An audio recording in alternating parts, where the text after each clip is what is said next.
I was thinking to do a vlog today, but when I look at my calendar, I saw it's all packed from 8:30 all the way to evening is blocked. So I won't be able to record a vlog today, but I want to tell this to you today itself. So let me to cut to the chase. I got this question. Unfortunately, I can't share who sent this because it's sent to my LinkedIn inbox. It's not fair to share the private message in public, so I'm not going to share who sent this, but important is what the message is. If you read this message, this is not only him, he's not alone. Most of us going through this, and it's not your fault, you're not wrong. The problem is your DNA. What? Is my dad doing this to me? No, it's not your dad. It's your long lived ancestors. They are doing this to you. Let me to explain.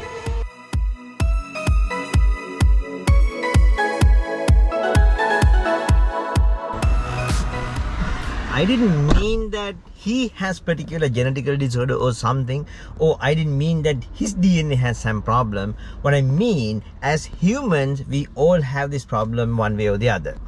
Because even though we stay like this today, we came from million years, right?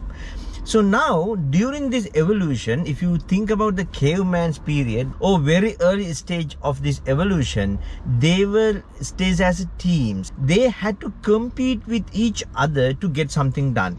For the leadership, even for a winner woman, or even to food, even to live, they had to compete with someone else. So whoever win the competition is always stays, and it always become a leader and like get what they want.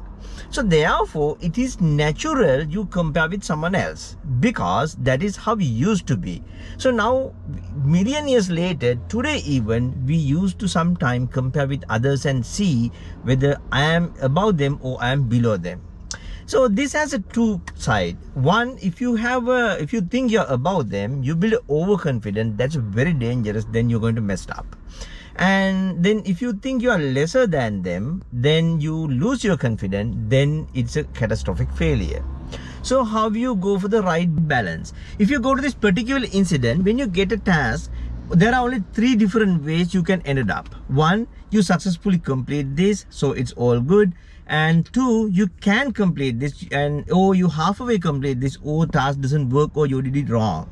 The third, during the process of you doing this task, you messed up and you ended up with a catastrophic disaster. That's unlikely, but possible. So since this is unlikely, if you put that away, you have a 50% chance that you do it right. So even you consider that, thinking like, okay, I know who I am and I may end up with a catastrophic disaster. Yeah, still you have a 33% chance you ended up this successfully complete. Now, when you compare to someone else, he's better than me, she's better than me, he can understand that fast, and he do things right for a first go, but I am doing multiple times, so I can get it right first go. I don't know things that he knows, or I can understand that as fast as he does. So when you think that, when you compare with someone else, what happens is you lose your confidence. Then that 33% chance of you doing it right, it goes down 20%, 15%, 10%, probably 0%. So now back of your head, you build stress and you build depression. So now what happens is you can't focus. So when you can't focus, even you had an opportunity, even you had a chance to do it, now you can't do it because you're very defocused and you messed yourselves up. Most important thing is how we can avoid this. Let me explain step by step. First, stop being compared to someone else. Let me tell you something. This universe doesn't create two identical things because it doesn't want. If you exist, you are identical to you. Universe doesn't create someone identical to you because there's no point of having two identical things. So, you can compare you to someone else. Someone else's skills, his talents, whatever he has is different to you. And same time, he don't have the skills that you have. You have a very unique skill. That person don't have that, or even I don't have it. So you're unique. So therefore, stop being compared to someone else. Now, the problem is when you get something where you haven't done before, right? So then it's new to you. You don't know how to complete it. That is the where your confidence goes down. The first thing is you have to build confidence. How you can build the confidence is you should know what you are doing. If you get a task where you haven't done this before, it's completely new to you, or you have no idea how to do it, then go to someone else and ask, if that person doing this, how long it take? Probably he will say 2 days. You go to someone else, he will say 3 days. Now you get, okay, probably between 2 to 3 days. If someone else is a 4, then you go with a 3 or 4, whatever, right? Justifiable time. Then add 30 to 40% of that time to learn this. And then you need to learn this from the beginning, from the bottom. You shouldn't learn how to get your task done. You should learn how it works. For example, let's say someone giving a task to you to implement some audit triggers. Like for example, when you insert some record database and trigger something and do that. So don't learn how to do the triggers on a Postgres or how to do the triggers on a MySQL.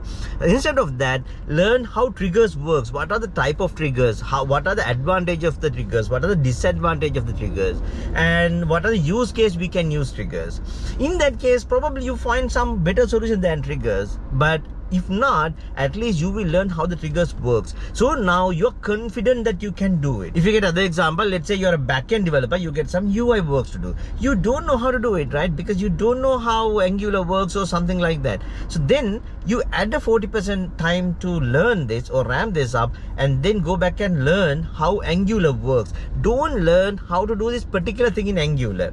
Why? Because then you will do the task, but if there is some problem with that task, if you have something wrong with that one, if you create some bug, you will not be able to fix it soon.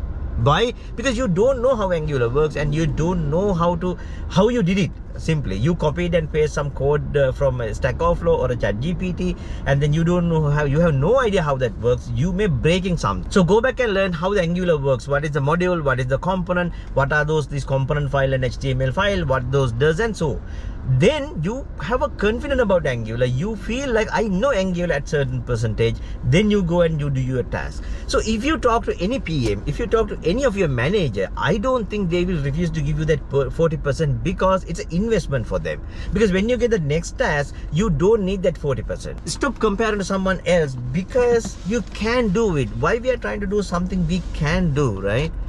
Rather than that, build your confidence by knowing it. You lose your confidence when you don't know it. But if you know it, you have a huge confidence, then you can get it done. I hope this helps. And until I see you in the next video, stay safe, take care.